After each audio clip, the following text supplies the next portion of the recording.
बिस्मिल्लाहिर्रहमानिर्रहीम एंड अस्सलाम वालेकुम। ऑनलाइन डिजिटल टीवी के साथ मैं हूं अनीता अब्बासी। नाजरीन, पाकिस्तान में सहाफ़त एक इंतहाई मुश्किल तरीन शुबा है।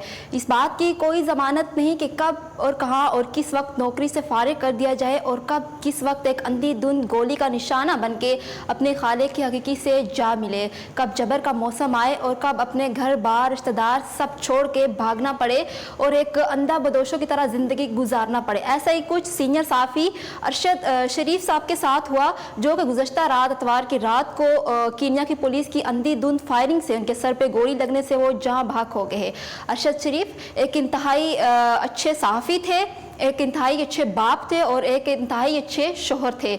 जी हाँ, अरशद शरीफ की कीनिया से मैयत आज रात दोहा और फिर दोहा से आज रात जी हाँ, अरशद शरीफ की मैयत कीनिया से दोहा और फिर दोहा से इस्लामाबाद एयरपोर्ट पर पहुंचा दी गई, जिसके बाद वफाकी वज़ीर दाखिला राना सनाउल्लाह ने मैयत वसूल की और फिर मैयत वसूली के बाद उनके जो अहले खाना थे अरशद शरीफ साहब के, उन्होंने कार्गो टर्मिनल पर उनकी मैयत वसूल की और उनके साथ जो थे पाकिस्तान तहरीक इंसाफ के रहनुमा फवाद चौधरी और मुराद सईद और दीगर सहाफ़ी भी उनके साथ मौजूद थे। अरशद शरीफ की मैयत कल दोपहर 2 बजे फैसल मस्जिद में अदा की जाएगी और फिर उसके बाद उनकी जो तदफीन होगी वो H11 में होगी। अरशद शरीफ की मैयत अभी अस्पताल में मुंतकिल कर दी गई है, जो कि कानूनी कार्रवाई के बाद उन्हें मुर्दा खाने में रख दिया जाएगा। एक रिपोर्ट के मुताबिक वफाकी वज़ीर दाखिला राना सनाउल्लाह का कहना है कि अरशद शरीफ कि कत्ल केस की तहकीकात के सिलसिले में तहकीकाती रुकनी कमेटी भेज दी गई है कीनिया में, और जो तहकीकाती रुकनी कमेटी थी उनकी तादाद जो है वो 3 अरकान पर मुश्तमिल थी। पहले 3 अरकान पर मुश्तमिल थी और अब वो कैंसिल करके उसकी जगह चेंज करके उन्होंने 2 अरकान मुश्तमिल किए। तहकीकाती टीम कीनिया के लिए रवाना कर दी गई है। अब तहकीकाती टीम कीनिया पहुँचेगी, फिर वो जायज़ा लेगी कि अरशद शरीफ पहले दुबई और फिर दुबई से कीनिया कैसे पहुँचे, क्या वो किसी सियासी शख्सियत के दबाव पर गए या किसी शख्सियत ने कोई दबाव डाल के उन्हें भेजा कीनिया में, या फिर वो किसी अपनी वजह के लिए गए थे या उन्हें प्रेशराइज किया गया, आखिर ऐसी वजह क्या थी। और फिर कीनिया की पुलिस और फिर दीगर ज़राए से शवाहिद हासिल करके वफाकी वज़ीर दाखिला को रिपोर्ट मुंतखब कर दी जाएगी। अब क्या होगा या क्या नहीं, जब तहकीकाती टीम वापस पाकिस्तान आएगी तभी पता चलेगा। कीनिया में मीडिया का कहना है कि जो कीनिया की पुलिस है उसके बारे में कुछ ऐसी वजूहात है कि वो बदनाम पुलिस करार दी जाती है।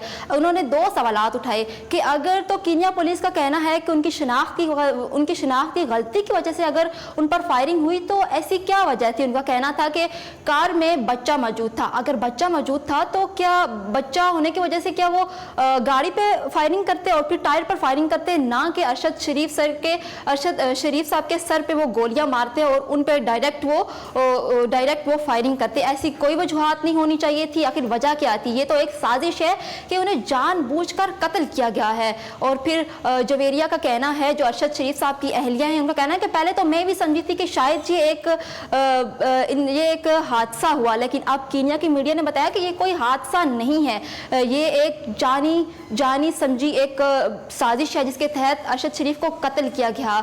और अब हमारी हुकूमत को चाहिए कि अरशद शरीफ के कत्ल पर एक मुकम्मल रिपोर्ट बनाए और फिर कीनिया की हुकूमत से अपील करे कि आखिर क्या वजह थी जो अरशद शरीफ साहब को कत्ल किया गया। एक तरफ तो अरशद शरीफ साहब की मैयत रखी है और दूसरी जानिब इमरान खान साहब को अपने लॉन्ग मार्च की पड़ी है। कल जुमेरात को 2 बजे तदफीन होगी अरशद शरीफ साहब की और फिर जुमे को इमरान खान साहब आ रहे हैं लॉन्ग मार्च लेके।